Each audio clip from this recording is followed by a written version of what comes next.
Sigoli, Narioli was Skanagoga, Skanago. In Oneida, I said, greetings, what is the news? Are you with peace? I am with peace. Dr. Reed here, LaGuardio. He is a good name. He is a good man, my Oneida name. It is great to be with you here as we're closing out week 7. Seventh Heaven, the final go around, our final swan song, the last dance. Any other euphemism you can think of that has to do with our final things. As Emma pointed out in her video this week as well too, getting emotional thinking about what it's like closing out our time with our cohort here. So as we go into this final circle here, Yawonko, thank you in Oneida. I'm grateful for each and every one of you. Grateful for all my English, Irish, German, Oneida relatives that brought me up to this point, all my family, and I'm grateful for each and every one of you. It's been phenomenal learning from you this semester. I've been a broken record saying it every beginning of our sessions, but I've just been so grateful to be able to learn from you all, put our minds together, particularly in the group me, as well as on Canvas. But the group me has just been so profound, moving me to tears with a lot of responses from you all. So Yawanko, really appreciate that a lot. Merci beaucoup, shukran, thank you in Arabic, gracias. And as we are going here to look at our final PowerPoint here for week 7, again, just want to say thank you all so much just for the gift that each and every one of you all have. That I do believe the Creator has made us all with different gifts for different reasons, and that we have different passions in our heart for different reasons. So with that being said, I just want to continue all to keep going after your passions, keep using this work how you can, keep being inspired by these different communities, different values, treating these people with respect, acknowledging, educating, and honoring different peoples and communities where practices derive from, and also in working with co-collaboration with communities in community-based participatory research, or which is really just a fancy way for just being there in the fishbowl with people, as opposed to being from the outside, kind of measuring what the fish are like, but it's being in there as a fish amongst other fishes. Is that process of community-based participatory research. So week 7, our final one here. We're not done just yet, and I really want to cram in some more information, honestly, as best I can. This last week, I've really just been, as I lay on the pillow, just thinking, oh my gosh, there's so much more that I want to share. It's like, this is it. We're already done, like 7 weeks. So there's still so much more to go over. So with that, I want to talk about some influential court cases, and we'll talk about some more resources and different things, and really an invitation to continue the conversation and the learning in the group me, and also through other avenues, which we'll talk about, and other ways how we can just be allies and share community resources as we're in this new frontier, this way of using this work, really, I would say this new frontier, really it feels like a spiritual awakening of people being ready to hear these different truths, talk about things that they weren't used to in the past, or that they hadn't been ready for before. And I've heard oftentimes too in different life that sometimes there's just things that we weren't ready for yet. We weren't ready for that truth. So grateful to put our minds together now for different truths that we've been learning from. And lastly, this echo, this a section from this graphic novel I like to finish off with on a spiritual note here. And we'll talk back more about that at the end. So some of the influential court cases here, here's a list of them as well. We'll go a little bit chronologically, gonna go a little bit kind of sporadic through different genres or different topics. And then also, you're gonna also notice the sporadic nature of the court, what has been known, and I don't believe a positive word towards our mental health community, but an old term that's been said is a schizophrenic approach to the court, in terms of one way it's in favor of Indigenous sovereignty and the next minute it's completely against it. So we'll go through some of these court cases briefly. Talking about Morton versus Mancari in 1974.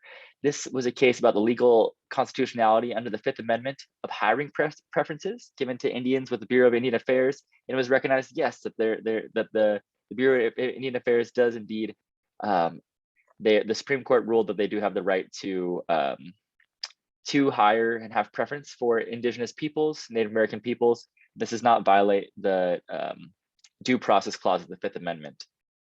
We then go on to 1978, Oliphant versus Squamish Indian tribe. One of those aspects is that the United States Supreme Court decides that Indian tribal courts have no criminal jurisdiction over non-Indians. Now, this murky pluralism would set a precedent for what we know today for many of our missing and murdered Indigenous women, for really this precedent for, and for other offenders, for other cases as well too, that these Indian tribal courts, things that happen on these reservations, on tribal land, that the tribal courts would have no jurisdiction over non-Indians. So 1978, as we move through, another important case here, 1980, United States versus Sioux Nations of Indians. Now, the Supreme Court in 1980 awarded the 9 tribes constituting the Oglala Sioux, also known as the Lakota, Dakota, Nakota people, and different bands within that, $105 million for the illegal seizing of the sacred Black Hills. This goes back to the Fort Laramie Treaty of 1868, which would be broken. And in 2011, this trust value had increased to $1.3 billion. That's to 2011, so you can imagine a decade later what that is now. And these tribal elders and these leaders refused the money, as they believe accepting the funds would constitute a transaction of a sale of lands. And the tribal nation leaders emphasized how the land was never for sale in the first place. So a key point there as well too.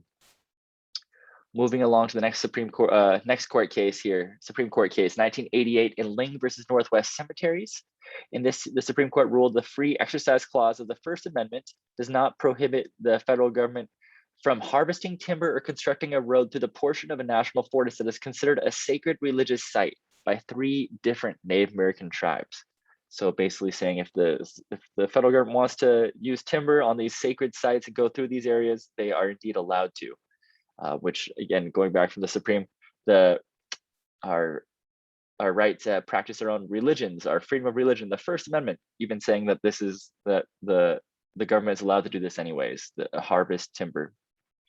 1989, we're talking about the Mississippi Band of Choctaw Indians versus Holyfield, a Supreme Court case that held the Indian Child Welfare Act governed adoptions of Indian children. It ruled that a tribal court had jurisdiction over a state court, regardless of location of birth of the child, if the child or the natural parents resided on the reservation. So it's a key case here for ICWA, Indian Child Welfare Act, but we can keep paying attention later as we go on here. But this is a case concerning jurisdiction and pluralism, 2004, United States versus Laura. And this is ruling the Supreme Court saying that both the United States and Native American tribes could prosecute an Indian for the same acts that constituted crimes in both jurisdictions. That both the United States and these Native American tribal courts would have the ability to prosecute people who broke laws on either jurisdictions. So outlining a little bit more of this pluralism that both have sovereignty in there. We go to the Bracken versus Zinc. This is 2018. It is declared that the Indian Child Welfare Act and its implementing regulations are unconstitutional. So again, we're just going back to just a few Supreme Court cases ago, ruling in favor of ICWA, this ruling that is unconstitutional, this US District Court. 2020, we go to, oh, sorry, yeah, we skipped over Navajo Nation versus US Forest Service, another key one when it comes to environmentalism, protecting Mother Earth. It was saying how artificial snow containing sewage water was used on the sacred San Francisco peaks. And for this was very sacred for Navajo people and 12 other nations. Also, the Navajo, also known as the Dene, but other nations made an appeal under the Religious Freedom Restoration Act of 1996 to stop this. The Ninth Circuit ruled that this was not a substantial burden, that having artificial snow containing sewage water on a sacred site that was not supposed to have any on it was not considered a, quote, substantial burden on the religious freedom of the American Indians.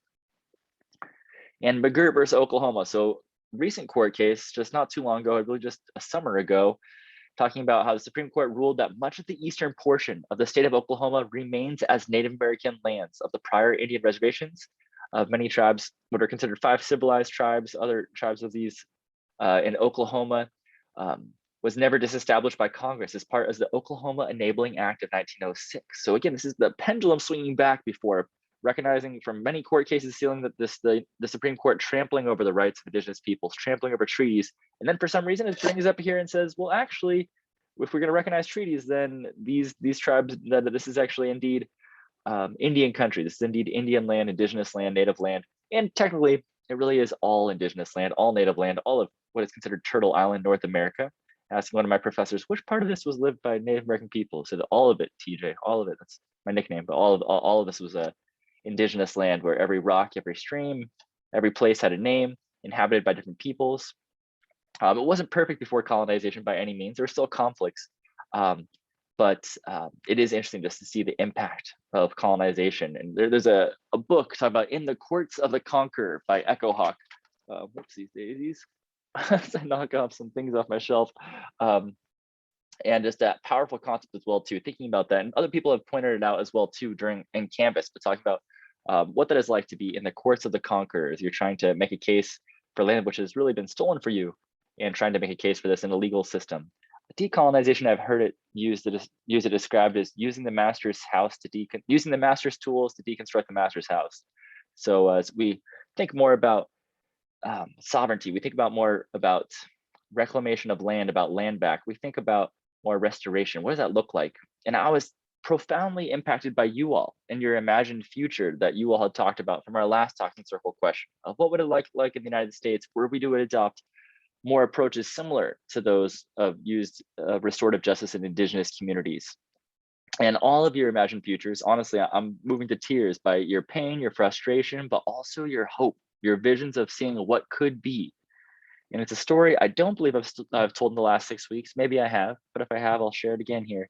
So I was one of the powwow chairs for Cal State Pavungna, also known as the Gathering Place in Tongva, also known as Cal State Long Beach, black and yellow beaded feather here. So one of the powwow chairs and one of these elders for the Dene Nation, he brought me and another one of these leaders together while we were at another powwow, this Lawndale powwow in Southern California. So while we were at this powwow, he brings us together and he's this older gentleman and he tells us to come in very close, very, very close. So he's just speaking at just above a whisper and he's telling us this story. He tells us the story. He said that said all of creation is together.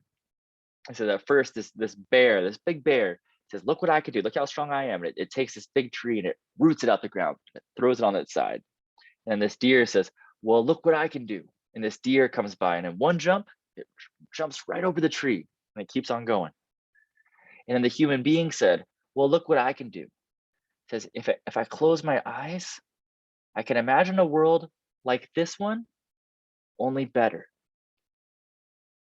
Says our jobs as leaders is to take people to that imagined place, take people to that envisioned place. As a leader, that is our job, that is our responsibility as human beings. If you can imagine a place or a world better than this one, that is our obligation, our responsibility to help people realize that future and see that future, realize that vision. So again, some resources, please continue the conversation and learning on our GroupMe. So if you're over it, you're done, you finished your semester, you say, okay, cool, I'm done. Feel free, you can leave that chat. You can put it on silent, do what you do, whatever you want to do, pop it whenever you want. So be as active or as not active as you want, but that's just an open invitation. As I've heard it said from one of my mentors, Dr. Pamela Taylor, an elder in the Kenyan nation of Kenya from Africa, often says, we'll get as far as we get. And that's a term you'll hear a lot in restorative justice, that different practitioners will have a different approach to each restorative justice, each talking circle, what is the purpose or what it's for. But I've often heard it said, we'll get as far as we get and we'll pick up again when we can at the next opportunity. So with that being said, we continue the conversation on GroupMe for all those who would like to. For our class YouTube playlist, if you saw, there's over 100+ different videos as well too. So we only got through just a handful of those. So please scour through those. If there's more topics or more things that are interesting to you, please check those out. Reach back out to me. Let me know your thoughts or ideas if you have more questions. I don't pretend to have all the answers, but I would be willing to go on an educational adventure, a spiritual adventure to keep on learning together as we are all lifelong learners. So please, please, please reach out to one another for support as well too. I think that's one of the perks of being in a program with the Marge, with the certificate of our master students, with our JD students, with those who are pursuing a certificate, for everywhere else in between and others who I did not mention. You have such a wide gamut of support and of expertise and of perspectives. Just being able to speak to different people of Stephanie and the work they're doing for sexual survivors and for healing. Our conversations with Randall and his expertise through writing and knowledge and understanding of the law, through videos put forth by Emma. It's so powerful to see people's perspectives and be able to put our minds together. And as Cree researcher Sean Wilson says, that any times that all of us in the same room at the same time are thinking about the same thing, even if just for a moment, that miraculous things can happen. And I do believe, even though we're all at different parts across Mother Earth here, I believe Morgan at one point, I'm not mistaken, up in the Arctic, and it's we've covered covering a lot of places here, but I think we've all been able to put our minds together even just for a moment. And I feel like I have seen miraculous things happen, far exceeded my expectations. So just want to say Yawanko, thank you. Honestly, it's a lot. I'm always very nervous going, it's only my second semester teaching this one for you all, but nervous going into it. As for many of you who are studying these things, I want to make sure I know what I'm doing. I want to make sure that I'm being able to add value. So Just your positive feedback, your words of affirmation and validation have been great, and also just your feedback and constructive criticism, and also your points just to make the class better, and just your ideas have really transformed me as well too, and helped me as a learner. So thank you all so much, as I've learned a great deal from you all. I just feel a great deal of gratitude for each and every one of you. So thank you. And again, I'm talking about Dr. Taylor, another thing that mentor taught me was this idea of ancestral mathematics. So to think about this here, so it's 2 to the 12th power, but let me break it down for you. In order to be born, you needed 2 parents, 4 grandparents, 8 great-grandparents, 16 second great-grandparents, 32 third great-grandparents, 64 fourth great-grandparents. It goes all the way down here to the 12th, from 12 previous generations. You needed a total of 4,094 ancestors over the last 400 years. So as I reflect back on that, and I think about my Oneida, Ugwe relatives, my English, Irish, German relatives, all those different stories, and think about this for a moment. How many struggles, how many battles, how many difficulties, how much sadness, how much happiness, how many love stories, how many expressions of hope for the future did your ancestors have to undergo for you to exist in this present moment? A profound thought exercise and a profound spiritual, mental, emotional, and physical exercise to really think back on that and give gratitude for all those people and all those stories that have brought you to the place you're in now. As a reminder that we are all human beings who are worthy of love, and where no human beings are perfect, that we can always try to continue to be better and to try to come together for a better world. So you love my recommendations. We're going to keep them going here. We're not done just yet, people. So I've given you so many things. Last was video games, if I'm not mistaken. And this one, some TV show recommendations. So maybe you're probably not a big TV person. Maybe you do. Who knows? Reservation Dogs on FX and Hulu. 8 episodes for the first season, has signed on for a second season. I binged watched it, love it. Visited my grandma on the reservation this past summer. We watched together. She loved it. There are many parts there about smudging. They're dealing with heavy topics about suicide and different indigenous spiritual beliefs. My grandma turns to me at points that TJ, aren't there going to be things in here like how people aren't going to know that if they're not under, like if they don't know Native communities, they don't know that. And I'm like, grandma, but it's an entryway. It's a way for people to see these things, experience these things. And the writers, if they're, I put one of the videos in our YouTube playlist near the bottom there if you're interested in seeing.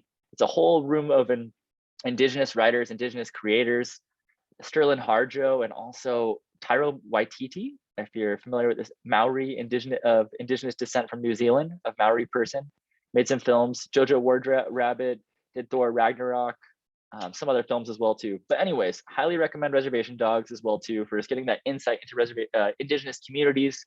As what does that have to do with restorative justice? Maybe not too many talking circles in there, but at the same time, it's the ability for people to be able to tell their own stories. So in a metaphorical grand way, really this grand story or grand narrative of storytelling, of indigenous storytellers being able to take back the pen and be able to write their own stories as well too, and hop on the mic and share their stories. Another show coming out as well too, Echo, I believe coming out in 2022 or later on Disney Plus. And Echo is about this new character that Marvel is putting forth in live action, but it also has comic roots as well too. So as we're looking at those comic roots, here's an excerpt that's in, I believe, on Canvas as well too for you all to read. I think it's the only assignment you have for this last week, other than your own videos, which I cannot wait to watch. And I hope you all learn from each other this week as well too. But so this is just, it's an excerpt from it as well too, about this story about Maya Lopez, this character who is Native American, and they are deaf, and how they're able to see the world and how they perceive the world as well too.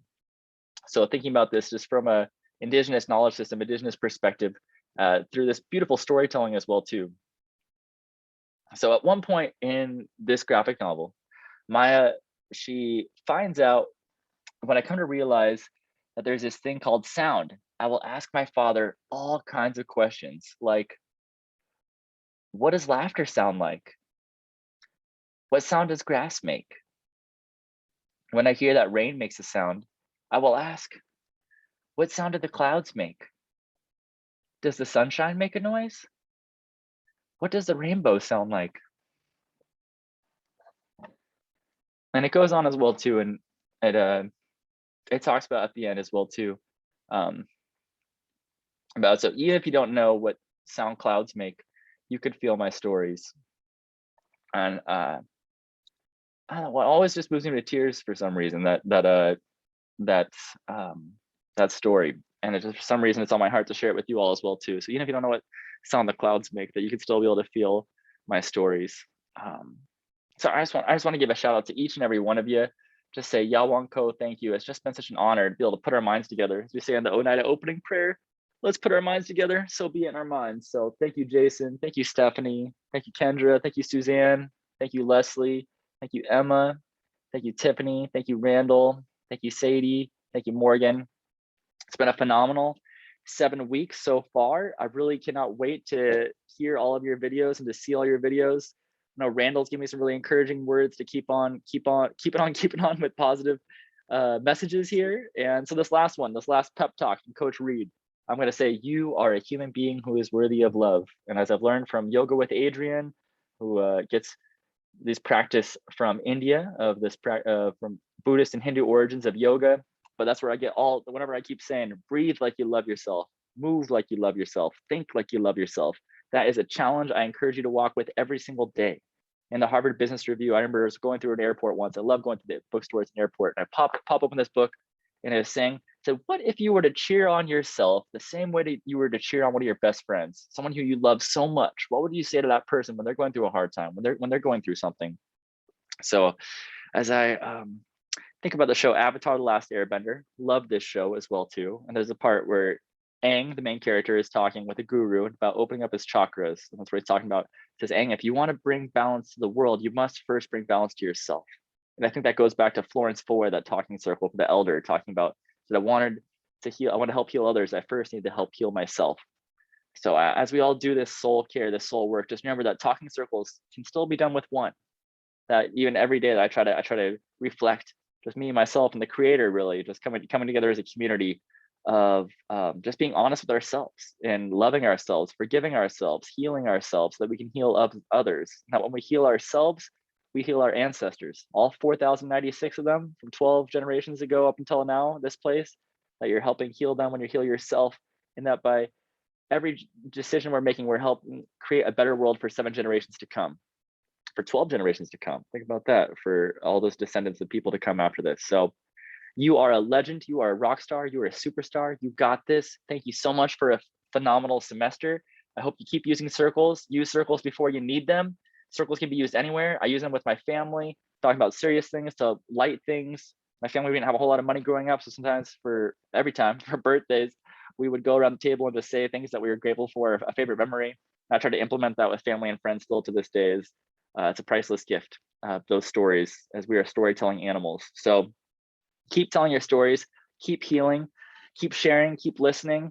And Yawanko, Ganalunkwa, and Nugiwa. It means thank you, I love you, and until next time in Oneida. So thank you all so much. Take care, everybody. Looking forward to seeing all your videos and keep it up in the future. Thanks, everyone. Take care.